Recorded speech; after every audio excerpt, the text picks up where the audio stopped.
আসছি পেয়ারালি। আমাদের একটা জায়গা আছে 27 ডিসি, আমার নামে 3, আমার ভাইয়ের নামে 34। পেয়ারালির উনি এই বিএনপি নাম বেসেন, বিএনপি বহিষ্কার বিএনপি, ঠিক আছে। তো এখন উনি জায়গার ব্যবসা করে হাউজিং এর। আমাদের জায়গাটা হলো মালিকানা জায়গা। এখন ও বলছে যে আপনি জায়গা এখানে ব্যবসা বেচতে পারবেন না, আমারে দিতে হবে। কেন দেবো? পরে বলতে আমার 50 লাখ টাকা চাঁদা দিতে হবে। আমি বললাম আমি 10,000 টাকা দিছি, আমি পরে বেচলে আপনার দেবো, ঠিক আছে। পরে সে কি গুলো তকরার করে, পরে ওর ছেলে আসলো, পরে বললো এই বেটা তুই টাকা দিবি না, তুই এখান থেকে চলে যাগা। আমি এটা কি কর চাচা? পরে তুই বহুত খারাপ আমার কয়। খাওয়ার পরে এবার লাস্টে উনি আমার জায়গাটা দখল করতে চায়, ঠিক আছে। পরে আমার কাছে 50 লাখ টাকা দিবি, তুই জায়গা বলছি আমাদেরকে দিয়ে দিবি। আমি দেখেন জায়গা তো আমার না, আমার 3 ডিসি, আমার ভাইয়ের নাম 34।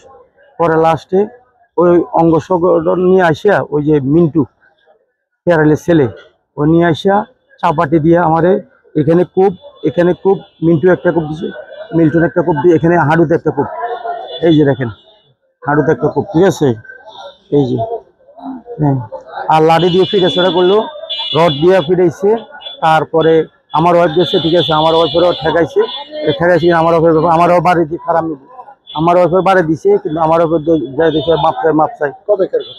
কালকে এই 10:30 11টার দিকে।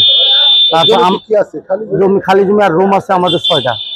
এখন আবার রুমের ভিতরে ঢুকছে আমার ধরে নিয়ে এসে মাছ দিছে।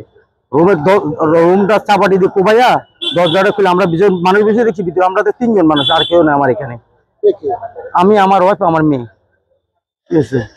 তো এখন আমরা হলো নিরুপায়, আমরা থানায় গেছি, থানা আসছি।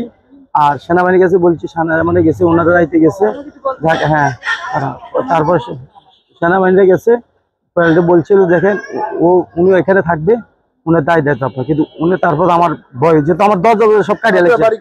আমাদের দেশের বাড়ি কুমিল্লা। এখানে স্থায়ী কোনো বাড়ি আছে না? এখানে স্থায়ী বাড়ি ওই যে এটা আমরা যে 27 ডিসেম্বর জায়গা কিনছি, আমি 3, আমার বাইরে হলো 34। এর ভিতরে 6টা রুম আছে, এই রুমগুলোতে আমি থাকি, ঠিক আছে। তো থাকার পরে পেয়ারালি কিগুলো আমার এই লোকজন দিয়া, ঠিক আছে, কোবা কাবায় পরে গেছে 15-20 জন লোক এই চাপাটি দিয়া আমার হাতে কোবাইছে, পায়ে কোবাইছে, রড দিয়া লাঠি দিয়ে পিটাইছে। আর এখানে তো আমি একা, আমার তো আর কেউ নাই। থানা আছে মামলা করতে। এখন মামলা বলছে দেখেন নিবে, ঠিক আছে। কালকে বলছে তো মামলা হয়ে গেছে, কইবো আজকে করলে তো হয়ে গেছে মামলা, একটু অপেক্ষা করে। অভিযোগ দিছে কালকে, ঠিক আছে। আজকে আবার অভিযোগটা করে, যেহেতু আমার ওই যে মোবাইল গুলো নিচ্ছে, আমার এক রাইটারে ওইগুলো মোবাইল গুলো লেখেন, আমার 2টা মোবাইল নিয়ে গেছে এরা। আমার কাছে এখন মোবাইল না, আমার ওয়াইফের কাছে একটা মোবাইল আছে, ওইটা ব্যবহার করে 2 জনে মিলে। মনে করেন এটা আমার স্বামীরে যেভাবে মানে এই অস্ত্র দিয়ে কোবাইছে, মারছে, এটা আমি সুস্থ মতন বিচার চাই, ভালো কঠিন ভাবে বিচার চাই। এমন চাঁদাবাজি সন্ত্রাসী নিয়ে আর যদি কখনো কারো না করতে পারে। এবং আমারে মারছে, আমার মেয়েরে মারছে, আমার স্বামীরে। এই অবস্থা আমার যাওয়ার কোনো জায়গা নাই, বাসায় ঢুকতে পারতেছি না। আমার নিরাপত্তার ব্যবস্থা চাই আপনার কাছে, সহ্য চাই আমরা। হ্যাঁ, পেয়ারালি চিনি, আমার মেয়ে স্কুল পড়তো। মিন্টু আমার গায়ে হাত দিছে, আমার রড দিয়ে বাড়ি দিছে, আমার গেলা ফুলে লেগেছে, আমার ঘুষি মারছে, আমার মাথায় ঘুষি মারছে, থাপ্পড় মারছে, লাত্তি মারছে আমাকে, ঠিক আছে। তো মানে নামে বিএমপি, এতে কিন্তু আসলে বিএমপি নেই, আমলে কোনো বিএমপি না, কোনো পদেরই নেই।